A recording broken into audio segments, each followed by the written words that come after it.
విజయవాడ విద్యాపురంలో దారుణం జరిగింది. 3 ఏళ్ల చిన్నారిపై స్కూల్ టీచర్ యాసిడ్ పోసింది. ఆ తర్వాత ఏం తెలియనట్టు బాత్రూంలో పడిందంటూ బాలిక తల్లికి టీచర్ ఫోన్ చేసింది. హాస్పిటల్లో చేర్చాక అసలు విషయం వెలుగులోకి వచ్చింది. దాంతో వైద్య ఖర్చు చెల్లించి నేషనల్ స్కూల్ యాజమాన్యం మెల్లగా సైడ్ అయిపోయింది. రాజీ ప్రయత్నాలు బెడిసి కొట్టడంతో స్కూల్ యాజమాన్యం బెదిరింపులకు దిగిందని ఇటు బాధితులు ఆరోపిస్తున్నారు.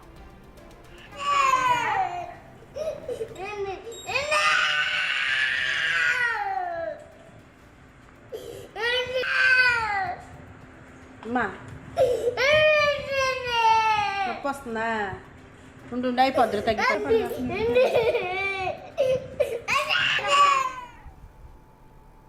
విజయవాడ విద్యాధరపురంలో దారుణం చోటు చేసుకుంది. 3 ఏళ్ల చిన్నారిపై ఒక స్కూల్ టీచర్ యాసిడ్ పోసింది. ఆ తర్వాత ఏమీ తెలియనట్టు బాత్రూంలో పడిపోయిందంటూ బాలిక తల్లికి టీచర్ ఫోన్ చేసింది. హాస్పిటల్లో చేర్చాక అసలు విషయం వెలుగులోకి రావడంతో వైద్య ఖర్చు చెల్లించి నేషనల్ స్కూల్ యాజమాన్యం మెల్లగా సైడ్ అయిపోయింది. రాజీ ప్రయత్నాలు బెడిసి కొట్టడంతో స్కూల్ యాజమాన్యం బెదిరింపులకు దిగింది.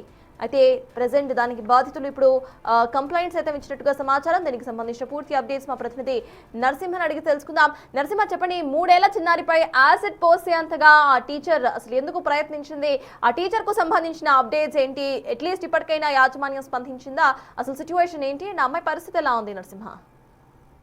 విద్యాధరపురంలో దారుణం చోటు చేసుకుని 3 సంవత్సరాల పాపపై యాసిడ్ పోసినటువంటి ఘటన ఆలస్యంగా వెలుగులోకి వచ్చింది. అయితే విద్యాధరపురం నేషనల్ ప్లే స్కూల్ కు చెందినటువంటి టీచర్ ప్రస్తుతం ఏదైతే 3 ఏళ్ల పాపకు సంబంధించినటువంటి యాసిడ్ పోసిందంటూ కూడా బయటకు వస్తూ ఉంది. ఇప్పటికే ఏదైతే దీనికి సంబంధించి కూడా పోలీసులకి తల్లిదండ్రులు ఫిర్యాదు కూడా చేయడం జరిగింది. ప్రధానంగా ఈయన ఫిబ్రవరి 23వ తేదీన పాపను తల్లిదండ్రులు నేషనల్ ప్లే స్కూల్ దగ్గర దింపివేయడం జరిగింది. అయితే కాసేపటికే స్కూల్ నుంచి ఆ తల్లిదండ్రులకు ఫోన్ కూడా రావడం జరిగింది. బాత్రూమ్ లో పిల్ల పడిపోయిందంటూ కూడా చెప్పిన నేపథ్యంలో ఉరుకులు పరుగులతో తల్లిదండ్రులు అక్కడికి వెళ్ళినటువంటి సిచ్యువేషన్. అయితే వెంటనే పాప తల్లి అక్కడ స్కూల్ కి ఏడుస్తున్నటువంటి పాపని చూసి వెంటనే హాస్పిటల్ కూడా తీసుకెళ్ళడం జరిగింది. కానీ ఆ సమయంలో కూడా వెనక వాళ్ళ అంతా కూడా తీవ్రమైనటువంటి రక్త స్రావం అవుతూ కూడా కనిపించింది. ఈ నేపథ్యంలో తల్లిదండ్రులు తీవ్రంగా భయాందోళన జరిగారు. ఏం జరిగిందా అన్న ప్రస్తుత పరిస్థితి కూడా ఆలోచించుకొని వెంటనే ఆసుపత్రికి తీసుకెళ్లినటువంటి పరిస్థితి. ఆ సమయంలో కూడా ఏదైతే యాసిడ్ పోసారంటూ కూడా అటు డాక్టర్లు చెప్పిన నేపథ్యంలో ఎందుకు పోసారంటూ కూడా ప్రస్తుతం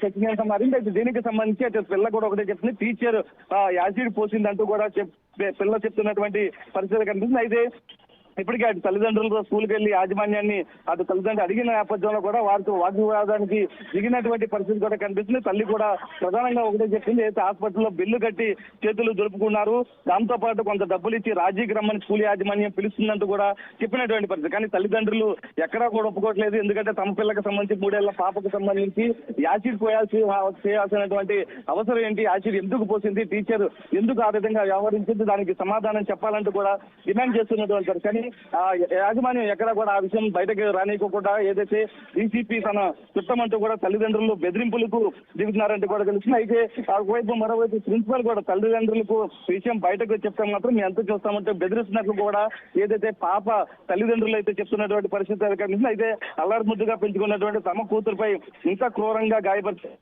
కఠినంగా శిక్షించాలంటూ కూడా తల్లిదండ్రులు అయితే డిమాండ్ చేస్తున్నారు. ప్రస్తుతం దీనికి సంబంధించి పోలీసుల ఇన్వెస్టిగేషన్ అయితే జరుగుతూ ఉంది.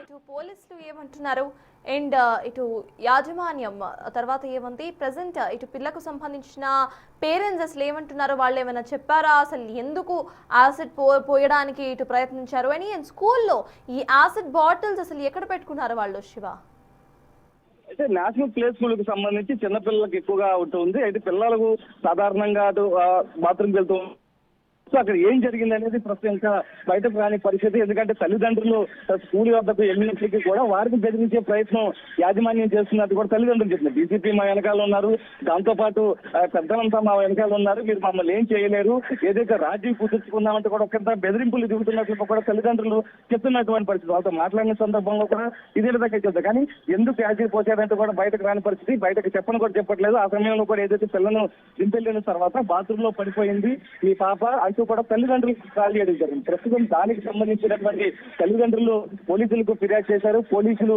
ఇన్వెస్టిగేషన్ స్టార్ట్ చేశారు. దీనికి సంబంధించినటువంటి వివరాలు బయటకు రావాల్సినటువంటి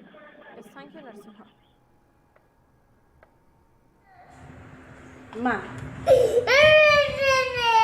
నొప్పి వస్తుందా?